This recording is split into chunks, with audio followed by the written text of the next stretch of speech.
Mateus capítulo 5, versículo 20.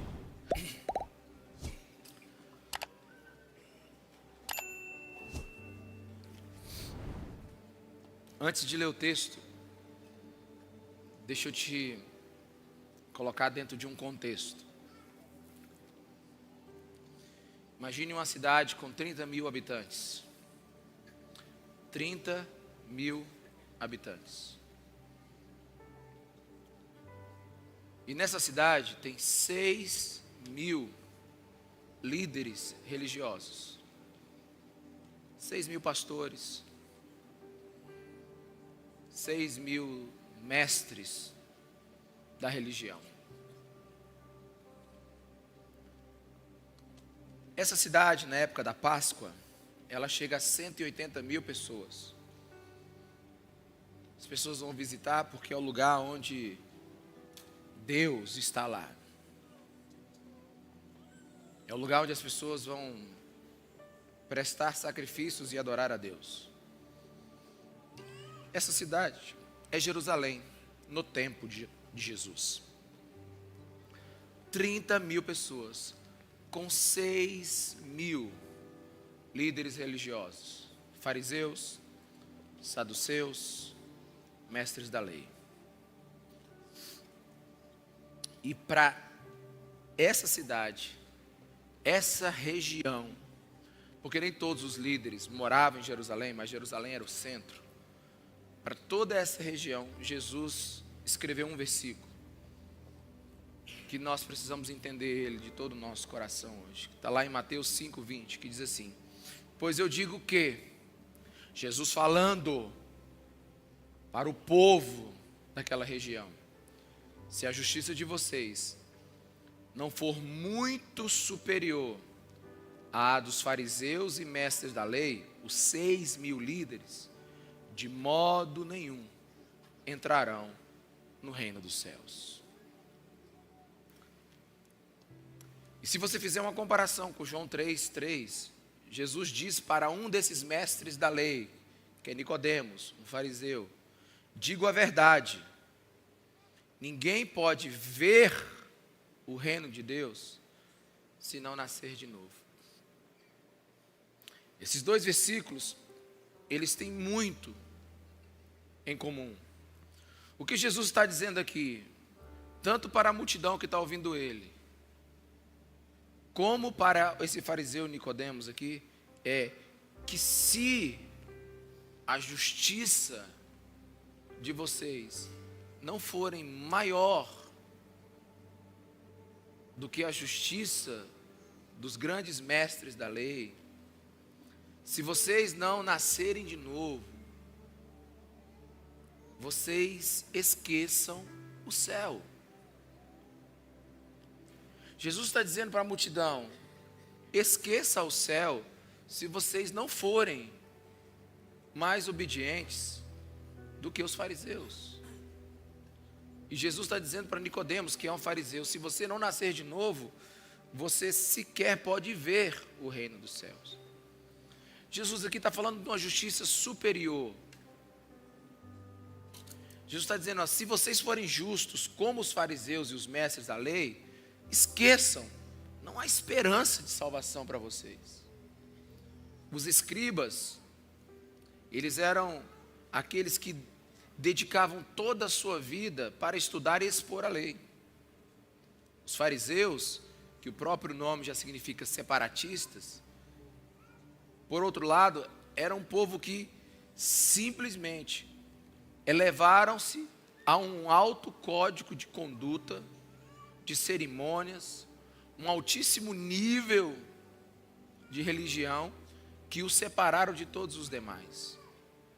Então, um judeu no tempo de Jesus, ele olharia facilmente para esses homens e diria o seguinte: jamais eu serei igual a algum deles.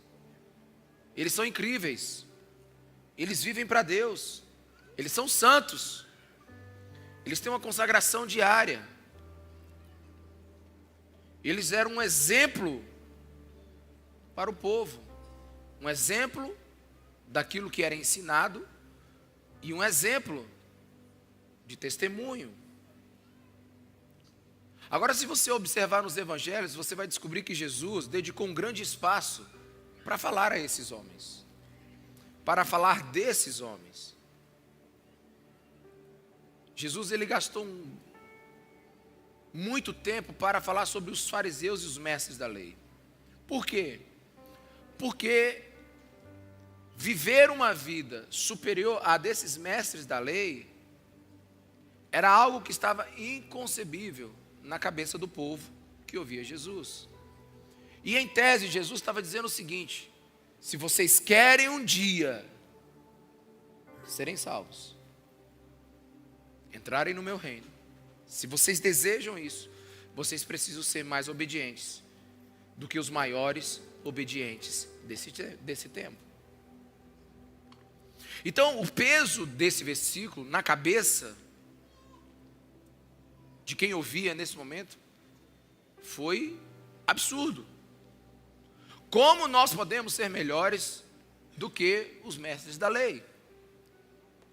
Só que quando você observa Jesus falando desses homens, nunca foi para elogiá-los. Jesus não tinha comunhão com os mais obedientes do seu tempo. Você está me ouvindo isso? Isso é sério. Jesus não tinha comunhão com os homens mais obedientes do seu tempo. Jesus, na verdade, os colocou em baixa avaliação. E para você fazer um estudo mais profundo sobre os fariseus, os saduceus, os mestres da lei, basta você ler Mateus 23. Mas eu quero mostrar aqui o grande problema desses mestres da lei em apenas meio versículo.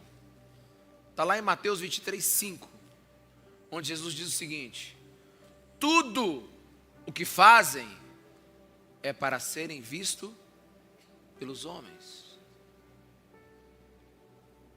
Tudo o que esses homens que vocês admiram é para serem vistos pelos homens.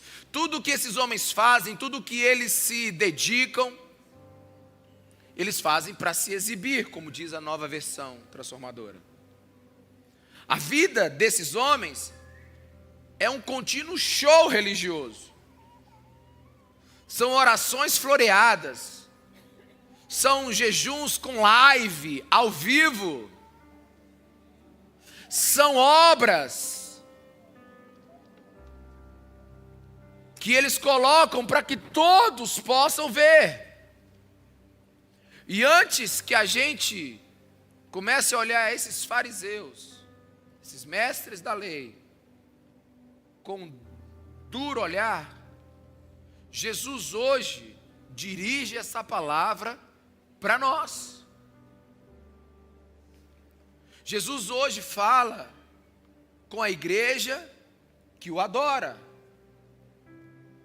Jesus está dizendo assim: não sejam semelhantes a esses homens, porque eles vivem uma santidade falsificada. Porque tem gente que serve a Jesus, que obedece a Jesus, que vem para a igreja, que tem todo esse contexto, mas ele é oco e vazio da presença de Deus.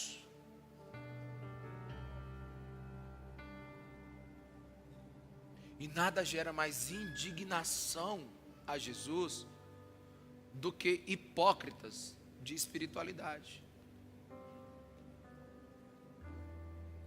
A Bíblia diz que quando Jesus morreu, o véu do templo se rasgou.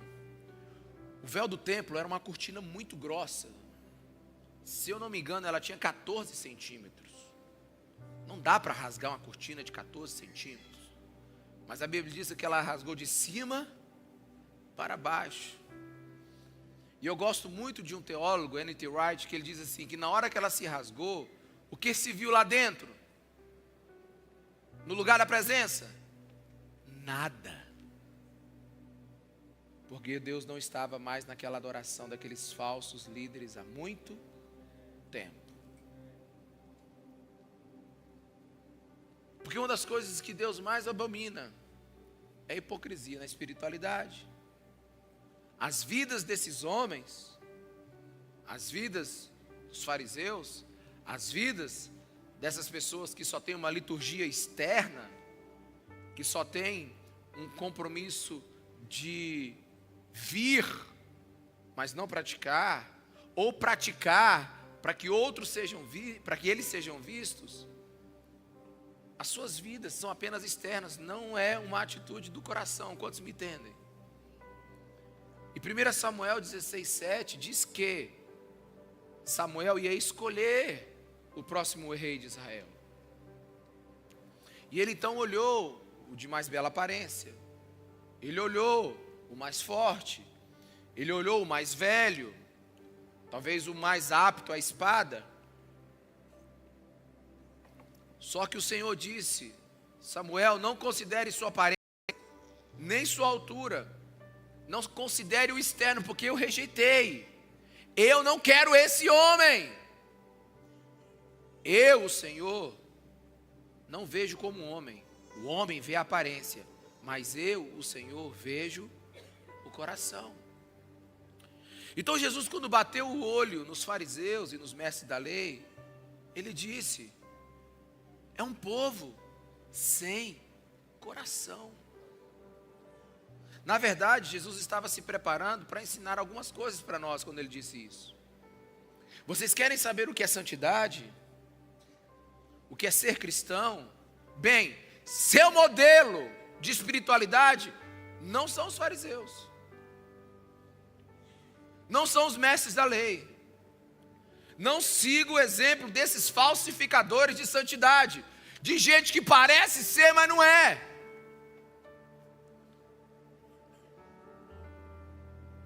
Isso parece uma palavra dura, mas ela é muito amorosa. Porque toda vez que Jesus fala duro com o hipócrita, não é para destruí-lo, é para restaurá-lo. Jesus quer restaurar a autenticidade da verdadeira espiritualidade. Jesus aqui está condenando a hipocrisia encarnada na vida dos fariseus e dos mestres da lei. Eles eram mestres na arte de fingir. Eles eram adornados de uma vida que tinha só uma fachada de santidade. Eles eram hipócritas supremos. Eles tinham uma preocupação com a aparência, sem contudo ter um discernimento que Deus via o que estava dentro. Quantos estão me entendendo, meus irmãos? Jesus os chamou de sepulcros caiados. Jesus, com a sua mão e a sua visão penetrante, ele os denunciou publicamente. Mateus 23:27 diz assim: ai de vocês, mestres da lei e fariseus, hipócritas, vocês são como sepulcros caiados, bonitos por fora, mas por dentro estão cheios de ossos e todo tipo de imundície. Isso é uma figura de linguagem muito forte. Vocês por fora parecem um caixão de mogno lindo, mas por dentro vocês estão fedendo, estão podres. Como é que você se sentiria ouvindo isso de Jesus? Como é que você se sentiria? Eu vou te dizer como é que eu me sentiria. Eu dobraria os meus joelhos no chão, rasgaria meu coração, pediria perdão a Deus e só me levantar do lugar em paz com Deus. Mas como os fariseus reagiram? Eles ficaram com raiva de Jesus. Porque assim que Jesus os denuncia publicamente, eles têm a sua reputação colocada em jogo. Eles começam a perder a moral que eles construíram hipocritamente na sociedade. Porque Mateus 23:5 diz que tudo o que eles fazem é para serem vistos pelos homens, não é para ser visto por Deus. O único objetivo deles era que os homens os vissem como homens de Deus. E eles não se preocupavam se Deus não os visse como os homens dele. Então Jesus denunciou a cegueira espiritual crônica desses fariseus. Embora eles se apresentassem como guias espirituais, eles eram cegos. Eles eram incapazes de ver a verdade de Deus, que estava bem diante dos olhos deles. Se você fizer uma leitura de Mateus 23 todo, você vai ver o quanto Jesus denuncia esses fariseus. Mas no versículo 24 de Mateus 23, diz assim, ó: vocês são guias cegos. Vocês coam um mosquito e engolem um camelo. Já pensou no que Jesus está dizendo? Coar um mosquito de uma panela e depois engolir um camelo, é uma coisa assim absurda. Jesus está falando de algo desproporcional. É mais ou menos assim: vocês ensinam a palavra de Deus, mas fazem isso para ganhar dinheiro.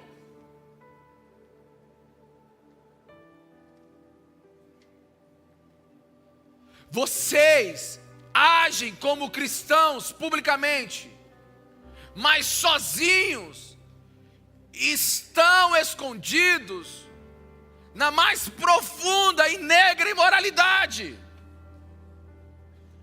Vocês fazem algo com aparência de piedade, simplesmente para que outras pessoas os vejam como homens bons, mas vocês são cegos.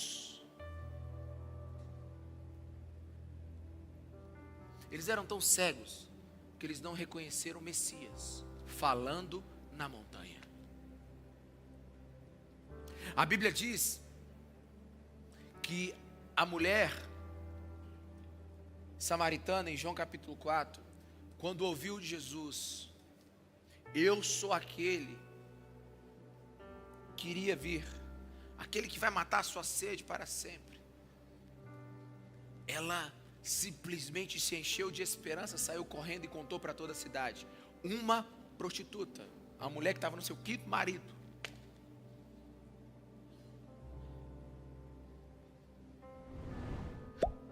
Agora vem esses homens que estudaram a lei durante todos esses anos e não conseguem reconhecer o Messias.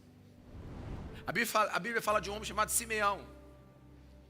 Tem muita gente que tem vários chamados: chamado para pregar as nações, chamado para profetizar, chamado de cura, né? Qual era o chamado de Simeão? Esperar.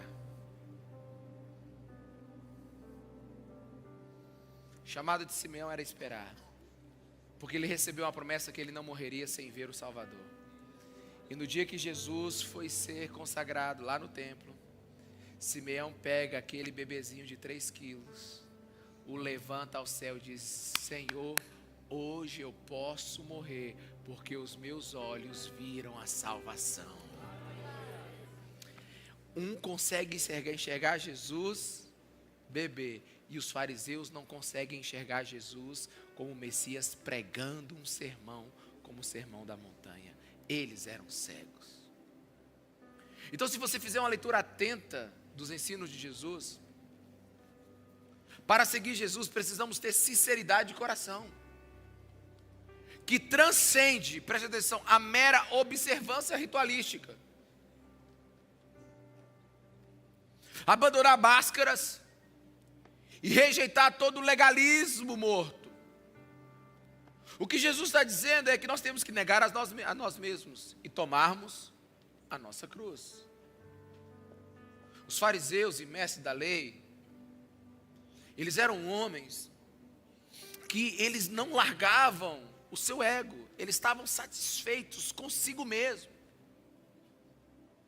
Eles estavam satisfeitos em apenas cumprir um rito.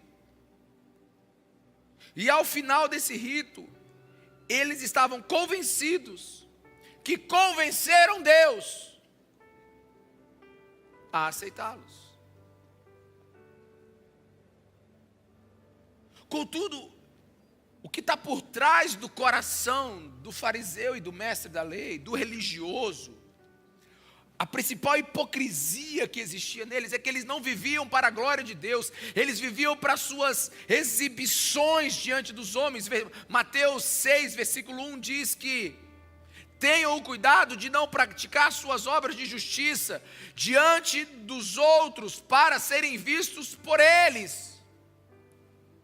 Tenha cuidado para você não ficar fazendo algo só para você mesmo. Tenha cuidado para você não fazer algo achando que você é bom. Tenha cuidado para você não ficar angariando recompensa para si mesmo. Aí Jesus define: se fizerem isso, vocês não terão nenhuma recompensa do Pai Celestial. Só tem 2 galardões nessa terra: o dos homens e o de Deus. Quando você escolhe o dos homens, você é excluído do de Deus. Então os fariseus, eles se realizavam nas suas próprias realizações e eles se sentiam recompensados por aquilo que faziam. E a gente sabe que nós já estudamos isso, o cristão jamais vai deixar de ser sal e luz nessa terra. Mas o grande ponto aqui é que eles faziam para serem vistos pelos homens. Toda a atitude era externa e egoísta. O objetivo dos fariseus e os mestres da lei nunca foi a glória de Deus, mas a aprovação pessoal, a glória pessoal, a recompensa dos homens. E por favor, acredite no que eu vou lhe dizer. Numa partida de xadrez, numa audiência diante de um juiz, na frente de um pastor, de um amigo, de um cônjuge, você pode até esconder o que você pensa. Você pode até criar uma imagem e uma reputação. Mas diante de Jesus, isso é impossível. Na verdade, é ignorância bíblica. Porque Jesus é Deus. E sendo Deus, Ele é onisciente. Quando você pensa em esconder algo de Jesus, você está enganando a si mesmo. Aquele que tenta ocultar alguma coisa dos olhos de Cristo, está cavando a sua própria cova. Tudo está diante do olhar onisciente do nosso Senhor. Jesus tem uma luz que penetra nos mais profundos recantos e os mais sombrios lugares da nossa alma. Por isso, não seja tolo. O único caminho para o crescimento espiritual é honestidade, é arrependimento, é confissão. Caminhos que vai te levar à verdadeira libertação e salvação.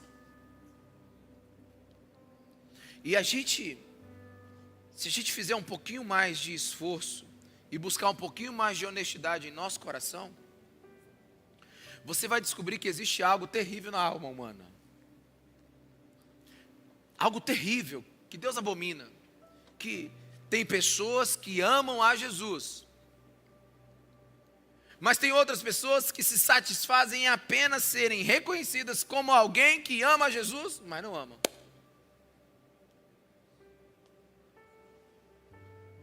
Tem gente que ama Jesus, mas tem gente que fica só satisfeito que o outro saiba que ele ama Jesus. Que o outro saiba que ele tem uma reputação de homem de Deus, de mulher de Deus. Meus irmãos, isso é o fundo do poço da espiritualidade.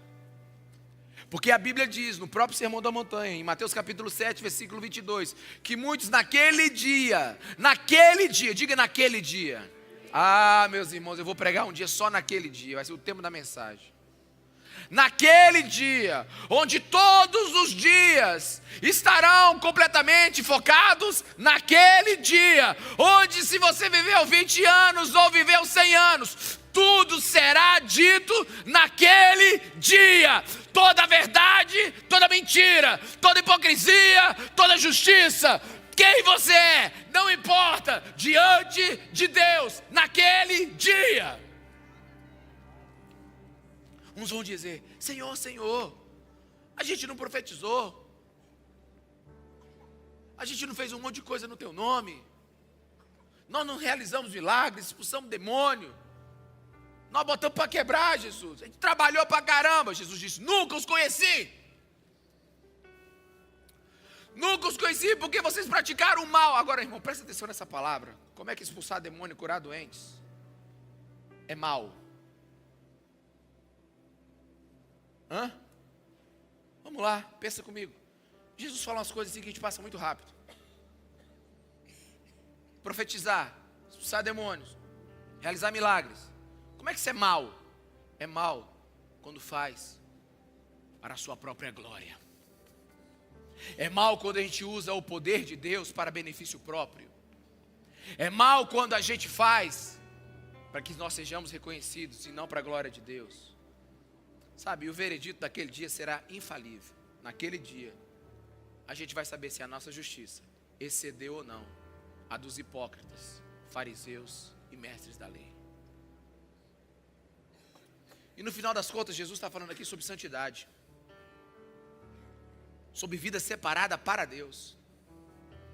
Todo mundo olhava para os fariseus e para os mestres da lei e dizia: nossa, mas eles são um povo separado para Deus. Não, ele era um povo separado para viver para eles mesmos, para os seus próprios benefícios. Então santidade não é uma experiência que passamos. Santidade é uma resposta que damos a Deus por causa do amor de Jesus Cristo derramado em nossos corações. Aqui eu vou um pouquinho mais devagar. Santidade não é o que você faz. Santidade é o que o seu coração pensa sobre Jesus. Ninguém se torna cristão por refrear determinados atos de sua vida. Parei de fazer isso, parei de fazer aquilo. Os fariseus não faziam. Os fariseus eram irrepreensíveis. O apóstolo Paulo disse isso. Hebreus de Hebreus, quanto à lei, fariseu.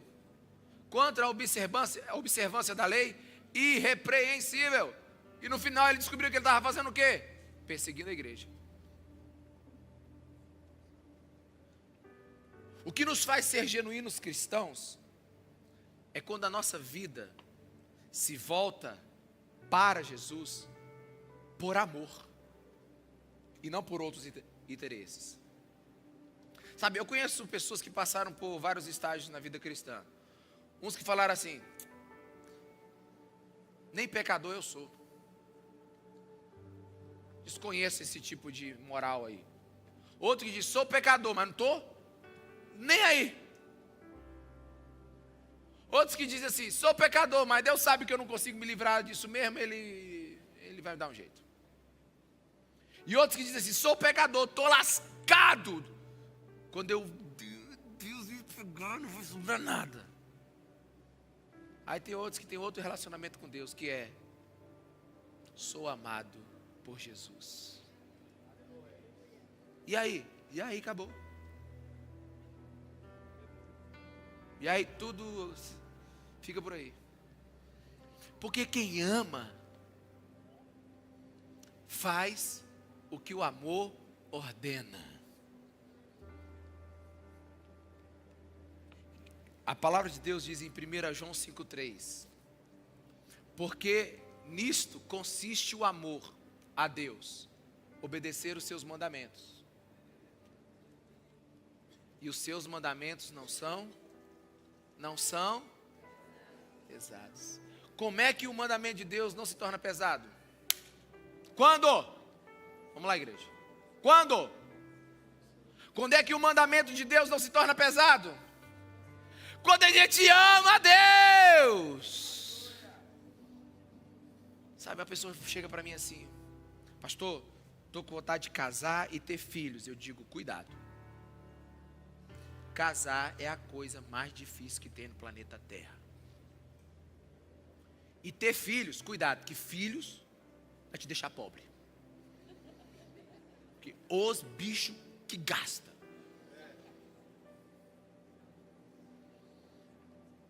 Pastor, você é contra o casamento e contra a família? Não, você não está entendendo. Eu só estou dizendo o preço. O que eu estou dizendo para você é que casar é caro. Ter filhos é caro. Você tem amor suficiente para pagar esse preço? Porque se não tem, nem case. Quem casa e quer ter filhos, assina um cheque em branco para a eternidade. Se vier a conta, você paga. Aleluia. Então tem gente que diz assim, meu Deus, não aguento essa igreja, dura demais. Não pode fazer nada. Ser cristão é assim, a gente não pode fazer nada, não pode pecar, não pode... Não, irmão, deixa eu te falar uma coisa. Esses são os fariseus, são os hipócritas. Para eles tudo é difícil. Eles têm que se esforçar. Eles têm que mostrar que eles são bons. Não, quem ama não.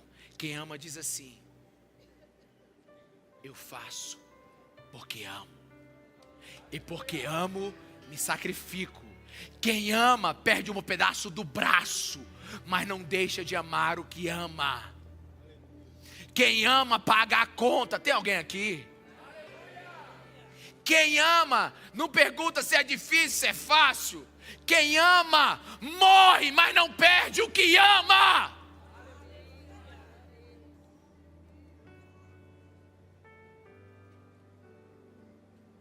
Se a justiça de vocês não exceder a dos fariseus, sequer vocês vão entrar no reino dos céus. Sabe, a chave do reino dos céus não está nas mãos que trabalham. A chave do reino dos céus está escondida nos corações que amam.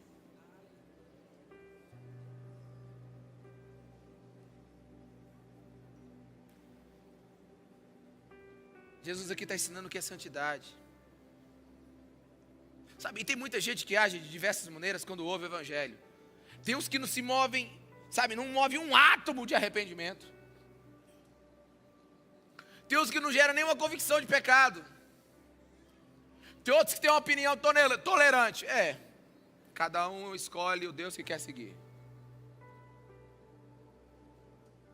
Tem outros que têm um desprezo elegante. Bem, a minha intelectualidade, a minha filosofia de vida não tem espaço para essa espiritualidade cristã. Mas tem outros que são os piores de todos, que é os que obedecem de forma religiosa, os que fingem estar agradando a Deus.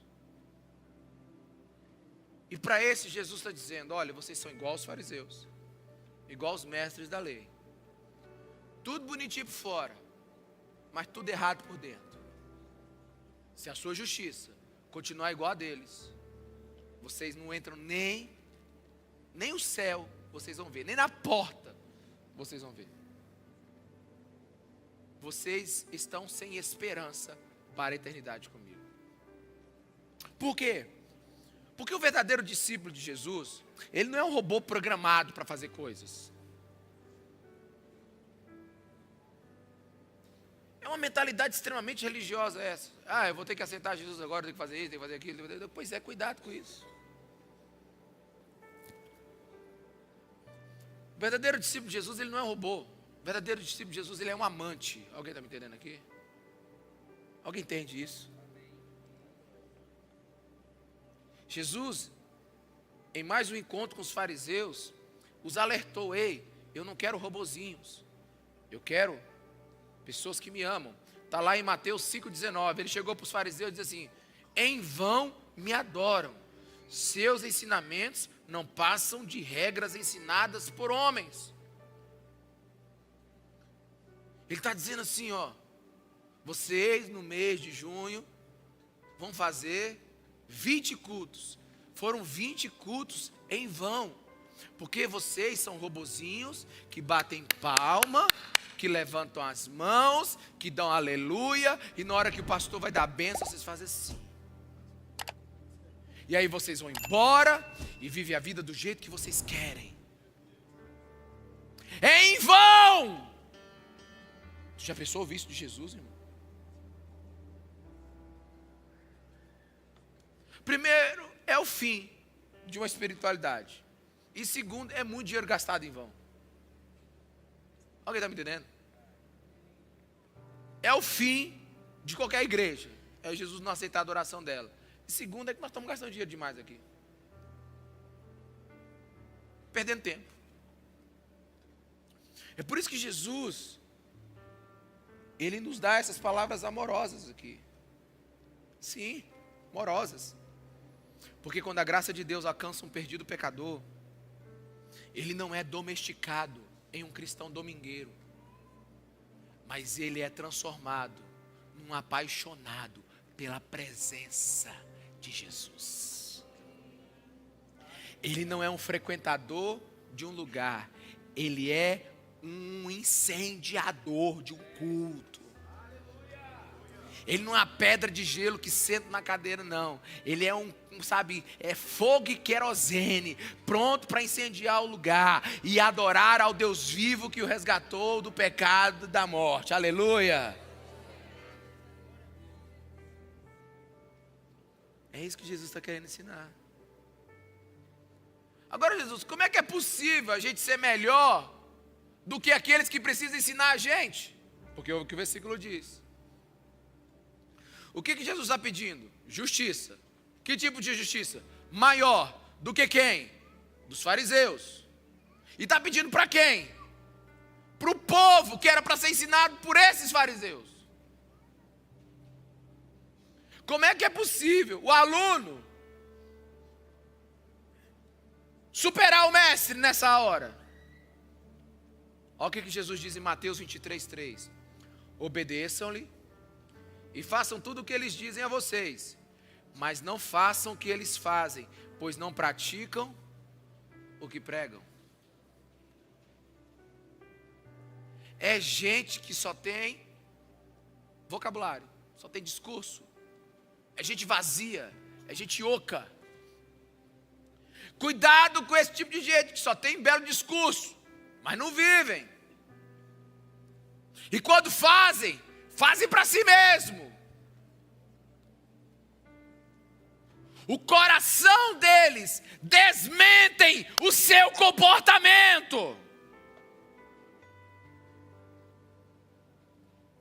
É tudo aparência. Jesus está nos ensinando, se não formos além dos atos religiosos, jamais entraremos no reino dos céus. Viver em justiça não é uma questão de atividades, não é filantropia, é uma questão de coração. Não estamos falando de sentimentos baratos e temporários para Jesus, mas estamos falando de um amor que é capaz de ordenar a mudança em nosso coração e eliminar todas as outras afeições que são contra a cruz de Cristo.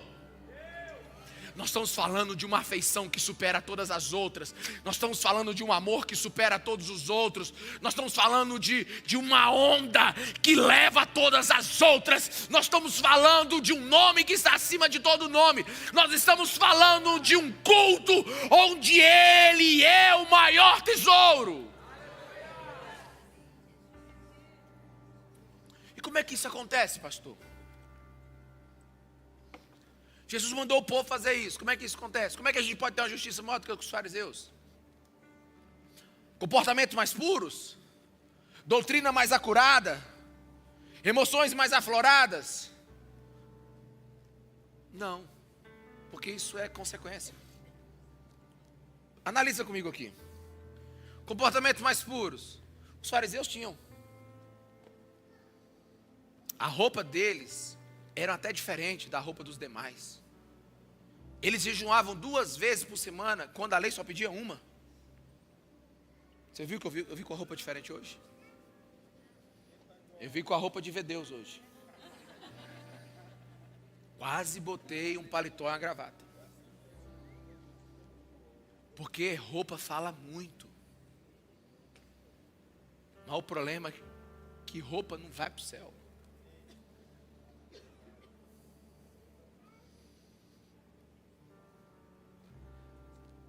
A falta dela pode tirar você do céu.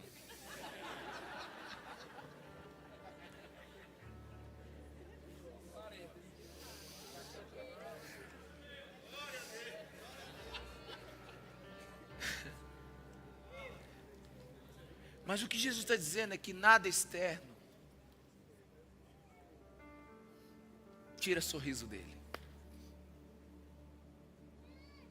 E você já viu que a gente é muito bom no externo?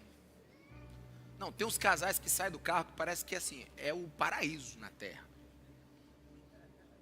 E eu estou de olho em vocês. Se você tem um filho pequeno, eu gosto de conversar com o teu filho. Quando você não está perto. Como é que está o papai e a mamãe em casa? Estão brigando muito, pastor? Como é que o senhor descobriu? Agora. Comportamentos puros. Os fariseus tinham. Aparência. Sorriso no rosto. Eles ofertavam mais do que todos. Tanto que Jesus, que a oferta da viúva daquele dia foi a maior. Eram homens que queriam a aprovação de homens. Doutrina mais acurada. Gente, tem muita gente adúltera aí, formada em teologia. Tem muito herege aí formado em teologia. Então não é comportamento mais puro, nem doutrinas apuradas. Não, pastor, nós temos que ser um povo mais efusivo. Emoções mais afloradas. Eu nunca vi tanta gente chorar na presença de Deus e sorrir na presença do pecado. Então qual é o único caminho confiável para a verdadeira espiritualidade? É a vida de Deus crescendo dentro da alma do homem. É algo acontecendo de dentro para fora. É uma vida crescendo dentro da sua vida, expulsando a antiga vida que você tinha. É Jesus sendo tão grande dentro de você, que não cabe mais você no mundo de Jesus. Então assim, eu não estou falando para você acordar mais cedo, despertar, botar lá seu despertador para você acordar mais cedo. Isso é bom. Mas não estou falando para você ter um devocional todo dia, certo? Não, também não estou dizendo isso, mas é bom. Não é sobre você se acertar com Deus e entregar todos os seus dízimos e ofertas. Não estou falando sobre isso, mas isso é bom. Mas o que eu estou falando é de algo mais profundo. Eu estou falando de algo que não lhe é uma obrigação superficial, não é uma obrigação religiosa. Eu estou falando de algo que não é para que homens vejam. Eu estou falando de algo que não é para que seu coração descanse no seu sacrifício. Eu estou falando de algo que você deseja porque ama ao Cristo que te salvou. Eu falo de uma justiça mais elevada. Eu falo de uma obediência desejada. Alguém está entendendo aqui? Uma obediência desejada. Eu tenho prazer em esmurrar esse velho homem que existe dentro de mim. Aleluia. Para que eu não seja reprovado naquilo que eu estou falando. A palavra grega aí, quando o apóstolo Paulo usa essa expressão, é hipopiazo. Ele está dizendo assim, eu vou matar esse cara aqui que atrapalha Jesus. Aí, quem está entendendo aqui, irmão? Aleluia. Aleluia. Pastor, por que eu não cresço na minha vida cristã? Por que isso que o senhor está dizendo aí não acontece comigo? Deixa eu te falar, não é porque você deixou de fazer ou fazer coisas. Mas é porque você está seguindo um Jesus inferior. O seu Jesus é pequeno demais. O seu Jesus é tão pequeno que você não larga os seus desejos por causa dele. O seu Jesus, ele é tão inferior ao Jesus de Deus, que você troca ele pelas suas próprias vontades. Mateus capítulo 13, versículo 44, diz assim, coloca para mim aí. O reino de Deus é como um tesouro escondido em um campo. Esse é Jesus falando. Certo homem, tendo-o encontrado, escondeu de novo. E então, cheio de alegria. Cheio de quê? Cheio de alegria. Por que você acha que todo início de culto eu pergunto se você está feliz com Jesus? É porque tem que estar feliz com Jesus, irmão. Eu não estou feliz com Jesus. Você não está concordando com Ele? Você não está achando extraordinário você viver para aquele que é o Senhor da glória? Pois é, cheio de alegria. Foi, vendeu tudo que tinha e comprou aquele campo. Presta atenção, o cara estava andando, ele não estava procurando. E de repente ele bate de cara com aquele campo. E ele diz, uau, que tesouro tem aqui. E aí ele vai e esconde naquele campo aquele tesouro. E ele então vai lá, saca todo o dinheiro que ele tem, pede demissão, saca o INSS, o FGTS, sei lá, vai sacar tudo, o seguro-desemprego, vende as ações, as criptomoedas, faz tudo, troca tudo. Deixa eu ser mais claro, deixa de ser adúltero, para de procurar imoralidade, para de mentir, se torna manso, humilde, chora pelos seus pecados, pacífico, tem fome e sede por justiça, e então ele vem e compra aquele campo. Aleluia. Essa é a maneira como Jesus está dizendo para a gente se relacionar com Ele. Mas aí o versículo continua, versículo 45. O reino dos céus também é como um negociante que procura pérolas preciosas. Segura aqui. O outro encontrou. Esse aqui ele está procurando. Ele está procurando. Cadê? Cadê algo de grande valor? Onde é que está? Aí, continua aí. Encontrando uma pérola de grande valor, foi, vendeu tudo que tinha e a comprou. Sabe, você precisa entender algo. Ele foi lá, vendeu a casa dele, vendeu o carro dele, vendeu tudo que ele tinha e pegou aquela pérola. Agora ele está com a calça rasgada, com a camisa, sabe aquela camisa que já tem uns 2 anos, que você não usa ela porque ela está toda, sabe, desabotoada, tudo. Aí ele pega aquela, ele está só com aquela roupa ali e ele senta debaixo de uma árvore. Ele vendeu tudo que tinha e ele pega aquela pérola e ele é feliz porque ele tem a pérola. Ele está tão feliz, ele está dizendo tudo o que eu queria é isso. Sabe o que é isso? Essa pérola é Cristo. Você sabe por que você não muda? É porque o seu Jesus não vale nada.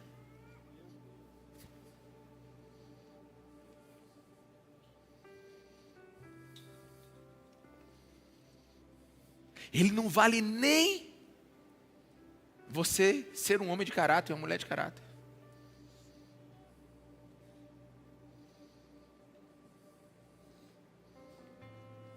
Ele não vale seu sacrifício.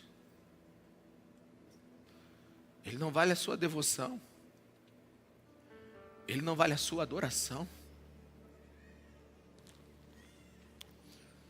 Todos os dois venderam tudo, porque Jesus é o mais precioso da vida deles. Você consegue ver o problema? O motivo do seu modesto ou quase imperceptível crescimento é porque o seu Jesus é escrito com 2 Es. É Genésio. Tem um episódio dos Simpsons que ele faz uma doação para um programa de $1 milhão. E aí o programa vem atrás dele e uma multidão vem. Nossa, ele fez uma doação, só que ele não tinha dinheiro nenhum. Marty Simpson. E aí ele sai correndo, entra dentro de uma igreja. Aí o pessoal descobre que ele está dentro da igreja. Aí ele pede lá para o pastor, pastor, me ajuda. Aí o pastor diz, te ajudo desde que você vá fazer missões. Ele diz qualquer coisa para eu fugir dessa. Então o pastor pega ele, sai pelo fundo da igreja, bota ele dentro do avião. E ele diz, eu vou para onde? Você vai para Zimbábue. Eu não sei, vou fazer o quê? Aí o avião decola e ele diz, salva-me, Jabuzil. Era o nome do Jesus que ele conhecia. Salva-me, Jabuzil. O cara vai fazer missões e não sabe o nome do Deus que ele vai ter que pregar lá. Aí ele chega lá, Tu imagina o que o Martin Simpson fez naquela ilha, pregando o Jabuzil. Mas é isso. Você sabe por que você não muda? É porque você conhece o Jabuzil. Você não conhece o Jesus Cristo, o Filho do Deus vivo. Você reduziu ele. Ele é previsível. Ele não é surpreendente. Existe um Jesus aí que no máximo ele freia o coração. Não. Eu vou obedecer a ele porque assim ele me abençoa. Eu vou subir a montanha porque lá em cima ele vai dar minha bênção. Eu vou parar de fazer um monte de coisa porque assim a minha vida se acerta. Esse Jesus aí, ele no máximo, ele freia seu coração. Mas existe um Jesus que sequestra o seu coração por amor. Talvez não seja óbvio para você, mas ele não veio te ajudar. Alguém está aqui? Jesus não veio te ajudar, amigo. Jesus não veio para te melhorar. Jesus veio para te fazer viver, porque você está morto em seus pecados. Jesus veio para te salvar. Sabe, o seu Jesus é pequeno demais, mas o Jesus, o Filho do Deus vivo, ele é majestosamente poderoso, ele é infinitamente misericordioso, ele é poder, mas ele é paciência, sabe, ele é grande o suficiente para que não exista nenhum nome acima do nome dele, ele não está na prateleira dos demais, ele não é Maomé, ele não é Buda, ele não é nenhum desses outros deuses fakes que tem por aí, ele é tão poderoso, ele é o rei da glória, mas ele é condescendente, ou seja, ele é suficientemente humilde para descer até a nossa miséria. Ele é tão poderoso, mas ele se fez tão fraco por nós, sabe? O Jesus que nós encontramos na Bíblia é o Jesus de justiça infinita, mas é o Jesus de graça infinita. Ele tem autoridade para julgar o mundo e acabar com tudo. Ele é rei dos reis, ele é senhor dos senhores, mas ele tem graça suficiente para salvar o mundo inteiro. Ninguém é igual a Jesus, ninguém é mais poderoso do que Jesus. Ele é majestade, ele é mansidão, ele é igual a Deus, mas serviu aos homens. Ninguém é igual a Jesus. O problema é que o seu Jesus é pequeno demais.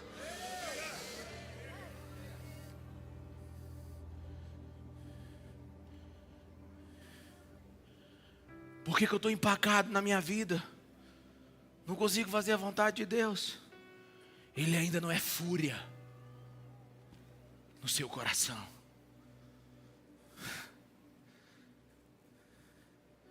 Ele ainda não é a rosa de Saron no seu jardim, a mais perfeita das rosas. Ele ainda não é a avalanche. Ele ainda não te deixou confuso. Agora o que eu mais amo, sabe por que você não mudou? É porque Jesus ainda não te perturbou. Porque quando Jesus perturba a gente enlouquece.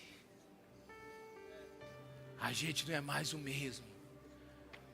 A gente perde toda a compostura. A gente troca tudo que tem por uma pérola. Só gente perturbada troca tudo por uma pérola. Alguém está aqui, meus irmãos? Só gente perturbada larga toda uma vida antiga e passa a viver uma vida santa, separada para a glória de Deus. Então, o Jesus da Bíblia é um Jesus que perturba. Ele é tão perturbador que tudo que você tem se torna palha perto da beleza de quem Ele é.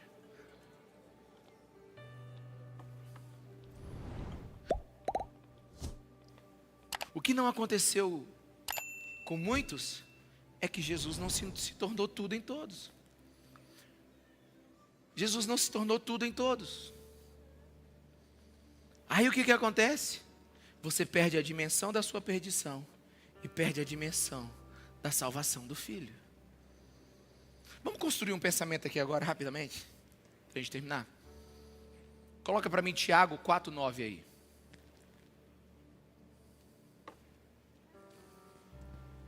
Entristeçam-se, lamentem-se e chorem.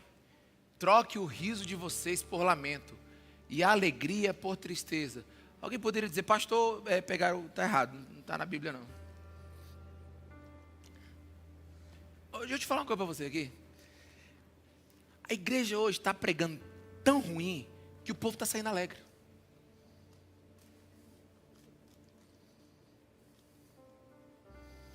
Todo mundo satisfeito consigo mesmo.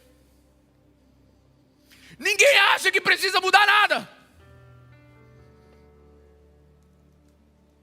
Tem pastor que está tão preocupado com a sua opinião e com a posição dele,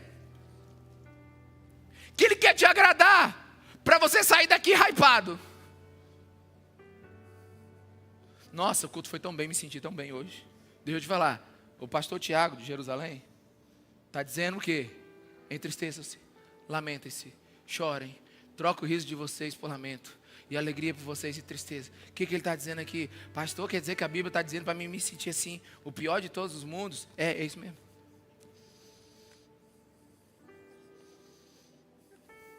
A Bíblia está dizendo para eu ficar no fundo do poço. Isso mesmo. Deixa eu te dizer isso de outra maneira. Jesus quer que saiba o tamanho da doença que tem dentro de você. Jesus quer te dizer o tamanho da doença, do câncer terminal que tem dentro da sua vida, que se chama pecado. É para você entrar aqui e entrar em desespero. Sabe, o que Jesus... Amém, irmão, obrigado. Eu precisava do incentivo. Sabe, Jesus está falando aqui que a melhor parte sua é aquela que te condena. Eu posso ser mais direto? Você, seres pecadores só entram na alegria pela porta do desespero. Eu sei que a gente está em águas profundas aqui, mas eu preciso que você entenda isso. Seres pecadores só entram na alegria da eternidade pela porta do desespero. Precisamos ser seres desprovidos de esperança em nós mesmos. O problema é que os fariseus, eles achavam que eles arrebentavam. E se você é um tipo dessas pessoas que acha que está, nossa, eu estou bem demais com Jesus, eu e Jesus estamos, nunca vi igual. Infelizmente é você daquele que estabilizou ou agora está descendo a sua vida espiritual. Você sabe, irmão, quem é que chega nas alturas de Deus? É aquele que chega ao fundo do poço de quem é. Ou posso ouvir um amém? Só para a gente poder ter uma concordância aqui. Enquanto alguém está convencido que pode fazer alguma coisa por sua salvação, ele ainda não perdeu a esperança em si mesmo. Alguém está me entendendo aqui? E enquanto você não perder a esperança em você mesmo, você não vai colocar toda a sua esperança em Jesus. Você precisa saber que você está falido e só tem um banco que te resgata, é o de Jesus Cristo de Nazaré.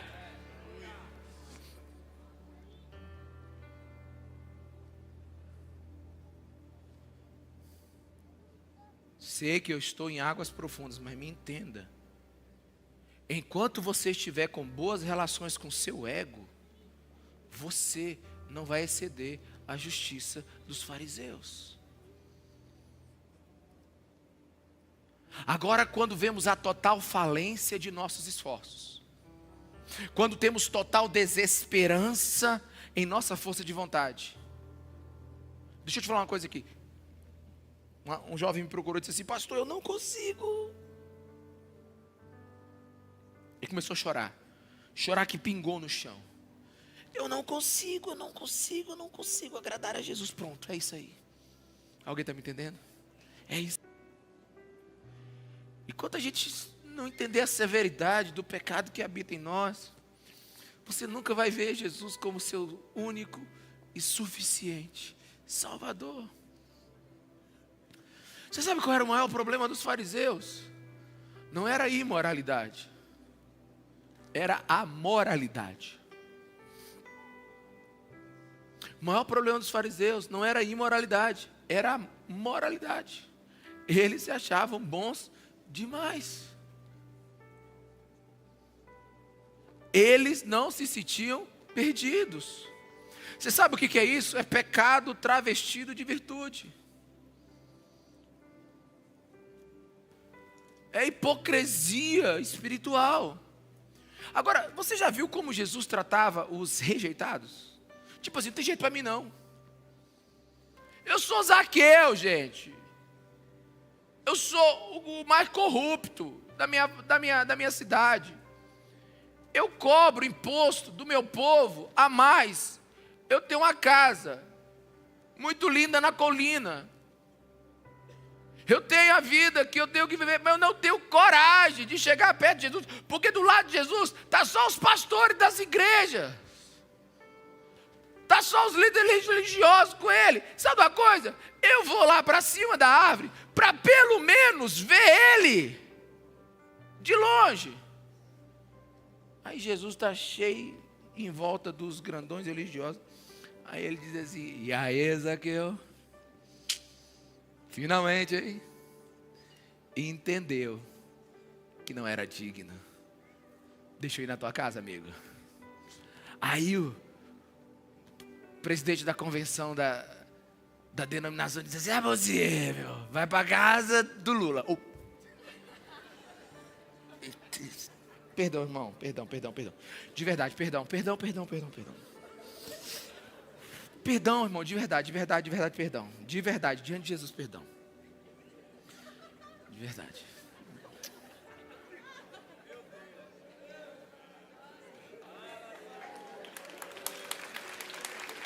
Vocês estão aplaudindo o quê? É os democratas, é? Ai, Jesus. Tá. Mas vamos ficar com o Zaqueu. Foi para a casa de Zaqueu. Você sabe que essa não vai para a internet, né? Sabe, porque Jesus não ama. É de verdade que eu pedi perdão. Jesus não ama. Quer dizer, perdão, agora eu estou perdido aqui. Jesus, ele recebe os rejeitados. A grande desgraça dos fariseus é que eles achavam que eles eram dignos de Cristo.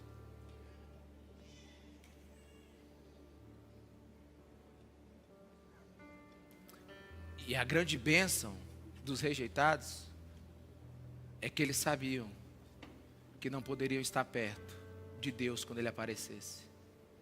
Só que Deus não veio para os que são sãos, veio para os que são doentes. Então, enquanto a elite religiosa julgava e matava Jesus, as prostitutas, os ladrões, recebiam Ele em sua casa e lavavam os seus pés com seus cabelos. Você consegue ver a diferença?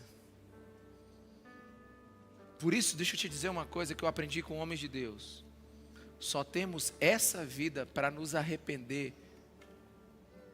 Então morra antes de você morrer de verdade.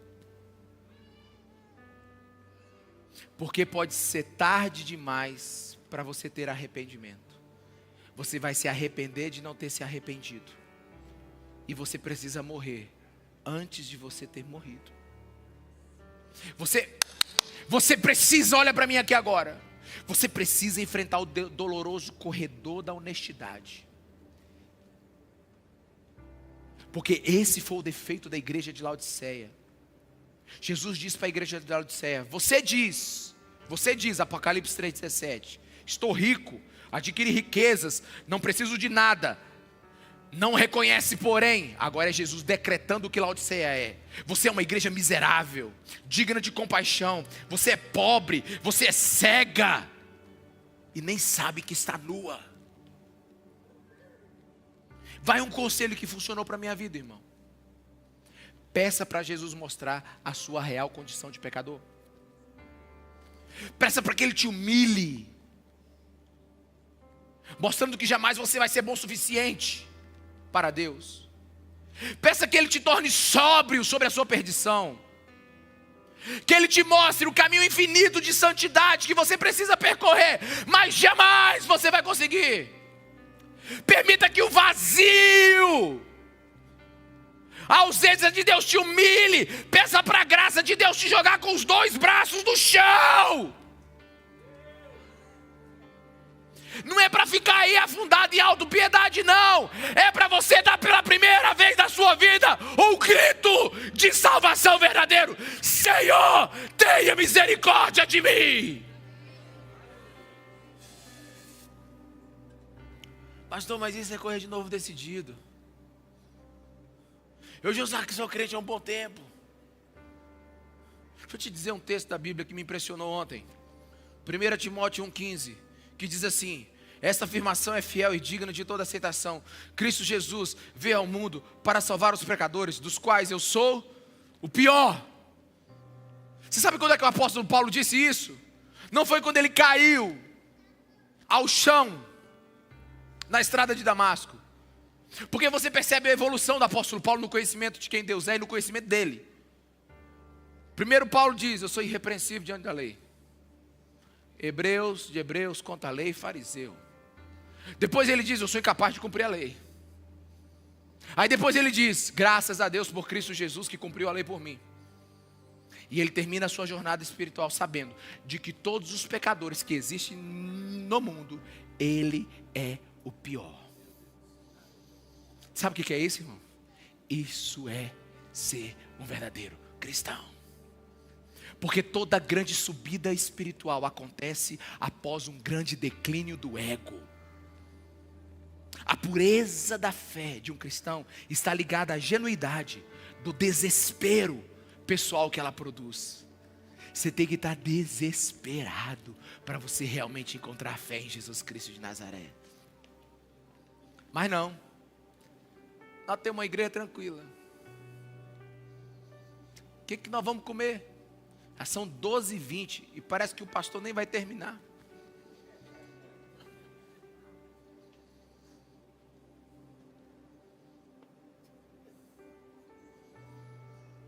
Tem um pouco mais de paciência comigo, irmão. Vai valer a pena.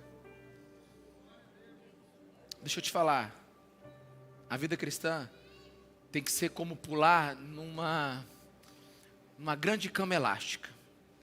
Tchum! Qual é o primeiro movimento que você faz? Para baixo. Deixa eu te mostrar esse movimento aqui, ó. Isaías 6:1. No ano que o rei Uzias morreu, eu vi o Senhor assentado num trono alto e exaltado, e a aba de sua veste enchia o templo. Acima dele estavam serafins, cada um deles tinha 6 asas, com 2 cobriu o rosto, com 2 cobriu os pés, e com 2 voavam. Que culto, hein, irmão? Eita culto. E proclamavam uns aos outros: Santo, Santo, Santo é o Senhor dos exércitos, e toda a terra inteira está cheia da sua glória. Ao som das suas vozes, as batentes das portas tremeram. Ei, culto. E o templo ficou cheio de fumaça, e não é essa que é artificial, não.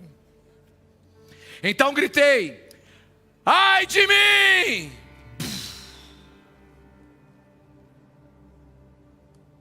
Eu vi Deus, e quando eu vejo Deus, eu me vejo. Quando eu vejo o mais puro ser, eu sei quem eu sou. Ah, por favor, tem alguém aqui? Aleluia. Ai de mim, estou perdido, porque o lugar onde meu Deus mora, não cabe gente como eu.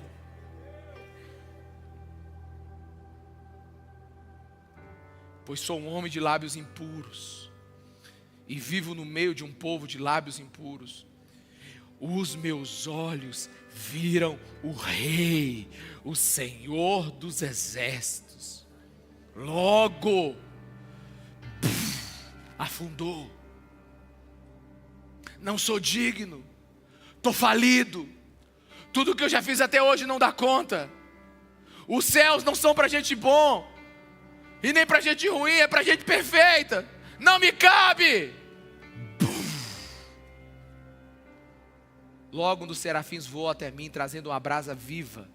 Algo do céu veio até mim, que foi tirado do altar como um tenaz. Com ele tocou a minha boca e disse: veja, isto tocou os seus lábios, por isso a sua culpa será removida e o seu pecado será perdoado. É como pular numa cama elástica. Primeiro afundamos em desespero e arrependimento. Depois decolamos em liberdade e salvação. Aleluia. Fique em pé no seu lugar que eu quero ler mais o último texto com você.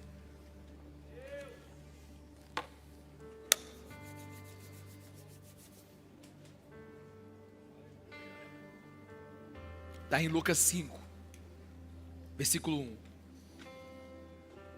Certo dia Jesus estava perto do lago de Genezaré, e uma multidão o comprimia de todos os lados para ouvir a palavra de Deus. Viu à beira do lago 2 barcos deixados ali pelos pescadores, fica observando, e estavam lavando as suas redes. Entrou num dos barcos, o que pertencia a Simão, o Pedrão, e pediu-lhe que afastasse um pouco da praia. Então sentou-se e do barco ensinava o povo. Tendo acabado de falar, disse para o Pedrão: vá para onde as águas são mais fundas, e a todos lancem as redes para a pesca. Simão, Pedrão, respondeu: mestre, trabalhamos a noite inteira, nos esforçamos a noite inteira e não pegamos nada. Mas porque és tu que está dizendo isto, eu vou lançar as redes, porque não sou eu que vou passar vergonha. Quando fizeram, pegaram tal quantidade de peixes, que as redes começaram a rasgar-se. Então fizeram sinais a seus companheiros do outro barco para que viessem ajudá-los. E eles vieram e encheram ambos os barcos, a ponto de começarem a afundar.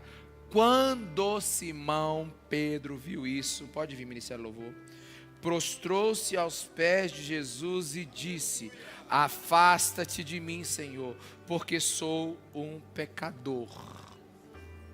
Preste atenção nisso aqui, irmãos. Preste atenção no que aconteceu aqui. É uma reação um tanto curiosa a de Pedro, não? Jesus sobe no barco dele, manda ele jogar a rede, ele enche as redes, faz a maior pesca da vida dele, e aí ele chega para Jesus e diz assim: sai de perto de mim, Jesus, porque eu sou pecador. Assim, presta atenção comigo, ele não deveria falar assim: Jesus, nunca mais sai de perto de mim, porque a empresa agora vai decolar. Alguém está me entendendo, irmão? Não, vocês não estão entendendo. Vou dizer, é mais ou menos assim: Jesus visita a sua casa e fala assim: pega todo o dinheiro que você tem, tudo, e aplica nessa criptomoeda, essa que está valendo 0,000 centavos, porque ela vai subir 900% de hoje para amanhã, e você sai do zero para bilionário. Aí você fala: Jesus, é o seguinte, senta aqui na minha cadeira de executivo, fica comigo, porque com você nós vamos arrebentar no mercado financeiro. Só que nessa não é a resposta de Pedro, irmãos. Você sabe o que aconteceu? Pedro se ajoelhou e disse assim: vai para longe, ó ser santo, divino, ó Deus encarnado, Messias prometido, divindade santa, vai para longe, porque eu sou pecador, eu não sou digno de estar no mesmo lugar que você. Você sabe o que é isso, irmão? Isso é ver Jesus. Ele não deu tapa nas costas de Jesus e diz assim: valeu a dica. Não, ele disse assim: não posso estar no mesmo lugar que Deus. não posso permanecer como eu sou perto de Deus. Deus está do meu lado. Como pode Deus habitar no meio dos homens? Eu agora estou sendo atacado por uma santidade que eu nunca vi. Eu estou sendo bombardeado por uma presença que nunca senti. A minha pergunta é: você já viveu isso? Em outras palavras, Pedro desmoronou aos pés de Jesus. Ele nunca mais foi o mesmo, porque ele viu Jesus como Jesus é. E a minha oração é que você tenha essa percepção hoje, e que você afunde hoje, e que você se dobre hoje, e que você desmorone